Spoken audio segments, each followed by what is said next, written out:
Hey guys, Terry Hansen here once again with Netmark. We are on to our third topic in this short video series about the client handoff, really the transition between when a client gets brought on board to a company and the information that's gathered during that sales process and handing them off or transferring them to then the production department, the fulfillment team, who's going to be working with them for months and months and months and months throughout the course of the client engagement.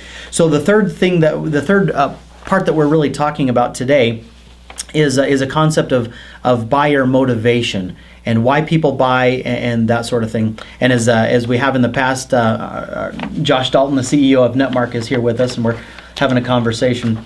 Josh, there seems to be, during the sales process when we are talking with people, some critical things that come out as to why people buy. In your mind, what are the foundational core issues of really why people buy something?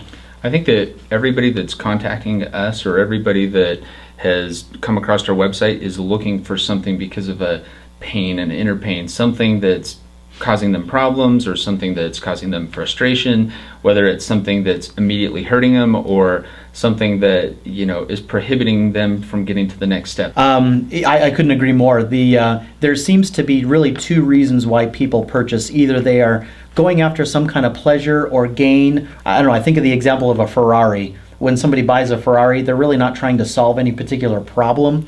They're trying to gain some pleasure out of life. The other reason that I think people buy is, again, as you mentioned, to solve a problem or to deal with some kind of hurt, some kind of pain, some kind of issue that's keeping them from enjoying what they want to enjoy. And so what we typically see is that most people buy things to solve a particular problem. And it's not uncommon when people say that they're experiencing some sort of problem or issue. That really is just a superficial reason, kind of an indicator, kind of a symptom of a deeper issue.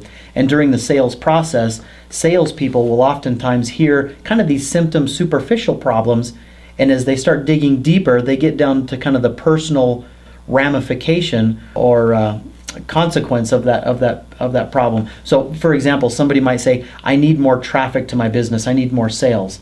And as you start peeling back the layers of the onion a little bit, you learn because they're not having the sales that they want to enjoy, they're having a hard time making payroll.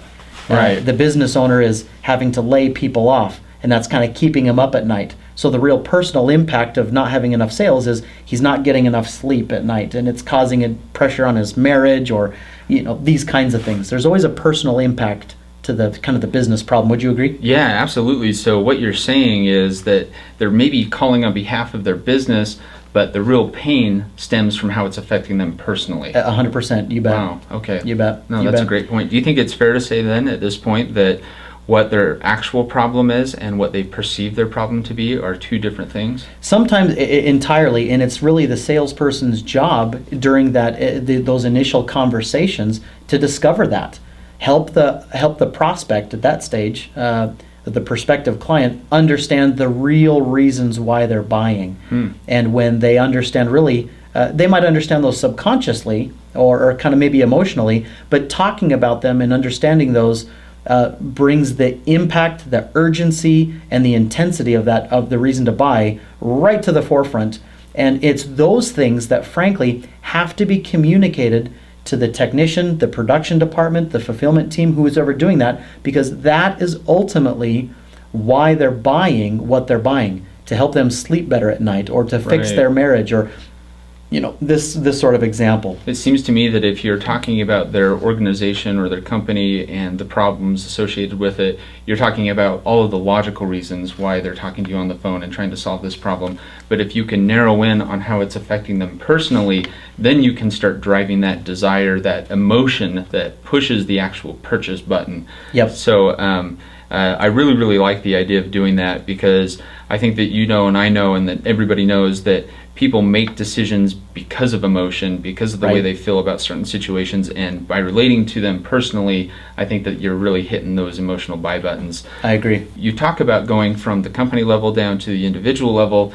Is there a particular way that you narrow in there, or I mean, is it through certain types of questions that you're asking? Do you let the client lead it? How do you go from the company to the individual to discover the individual's pain? Yeah, it really is through a series of questions. Again, I kind of think of a doctor's office and the kinds of questions that, frankly, a doctor might ask you if you come in, with chest pain. It hurts when I breathe.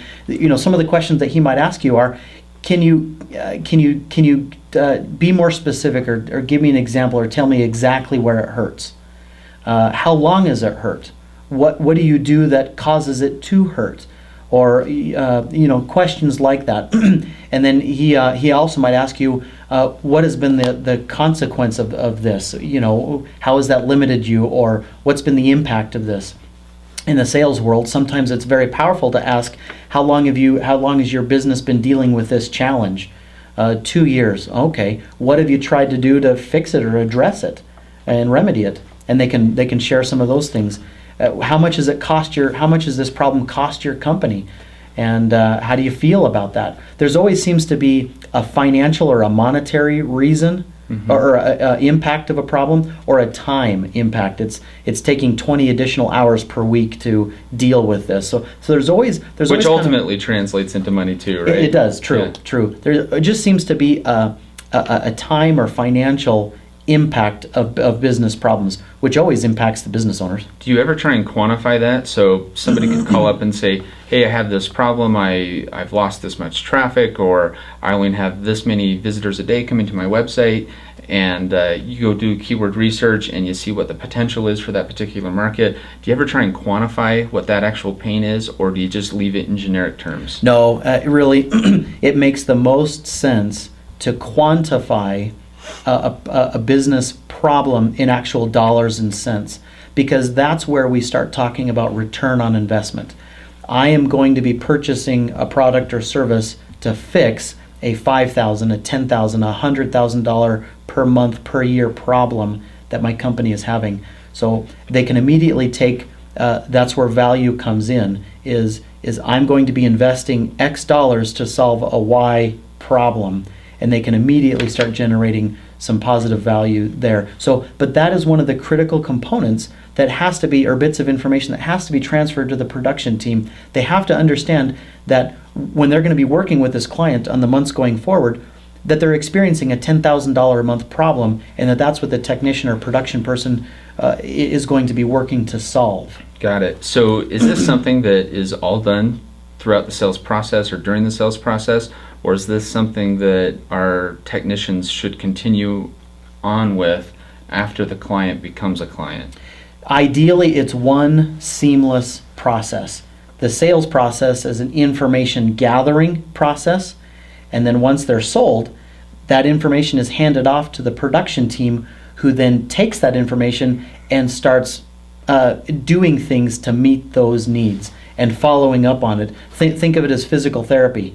Whoever the physical therapist is, they know the problems, they're doing things on a month-to-month basis to fix these problems, and they're tracking and monitoring how that problem is slowly going away, and reporting on that and showing the problem is getting less and less. It is going away, but because we're doing A, B, and C. So I guess that we could assume, because they're actually calling us or because they're actually contacting us, that the client has some level of business acumen. They understand ROI. They know that they're coming up with a solution that they know is going to cost them some money in order to generate a better return to solve this particular problem.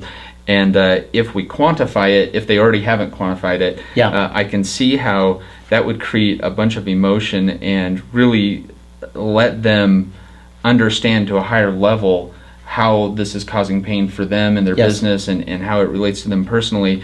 I think that oftentimes when we take on an account, it's just an account. As the people working on it, we don't have all this emotion that's tied to it the same way that the customer does. And so when a customer's calling up and wants to know what's going on, or constantly wanting to know the latest status of the account or the latest happenings with it, from our perspective, it's like, well, come on, I'm just doing regular SEO, or I'm just doing my marketing thing. It's a normal day. It's a normal day, no big deal, right? It's just one of several clients that I have. But for the client, this is a big deal. It's life and death to them. It's life and death. Yeah. Yeah, and sometimes we take that for granted. The production staff takes that for granted, and that's where unfortunately a lot of problems can come. So, in addition to having the sales department communicate the real buying motives, why a person is buying what they're buying, to the production staff, the other critical component of that is the specific goals and objectives that they're trying to accomplish. They're very much linked to each other, these two concepts,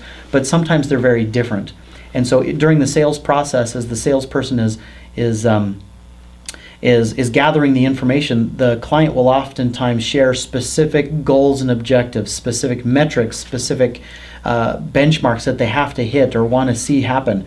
And so it's critical that the production staff understand what those specific metrics are that they're measuring success by, so that they can again be focused on the right thing.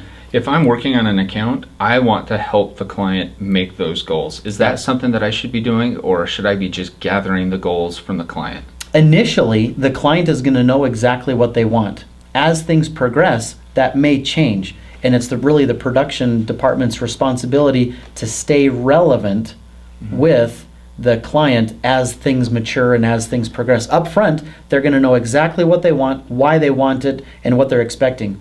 And as things progress, that may morph and change, and evolve. That's normal. And so that really comes into secondary opportunities to upsell or to cross-sell or to bring more value as maybe goals change, to bring in additional products and services. So, and it really is production's role to keep their eye on that ball and constantly stay relevant as things progress. So one of the things that I find really interesting, every company has their own goal, or their own set of goals, their unique goals. Every individual that we're talking to, they have their own set of unique goals. But at the end of the day, almost all of them just want to make more money. Right. So when we're talking goals, do we want to get down to the level of got to hit this much traffic by this day, or got to hit this much revenue by this day, or do we want to get that specific? Because it seems like to me, and I know that I'm making this kind of a convoluted question here, but it seems like to me that when you make generic goals, that nobody's ever trying to reach for anything. But if you set specific goals, then you have something to reach towards, then you have something to work extra hard to obtain. But at the same time, I can see the danger in trying to set specific goals. How do you think we should best go about that? Well, and it's a good question. Ultimately, it's a concept called mass commoditization. Somehow we have to get really good at catering to the individual company's needs. As we know, not all companies are created equal.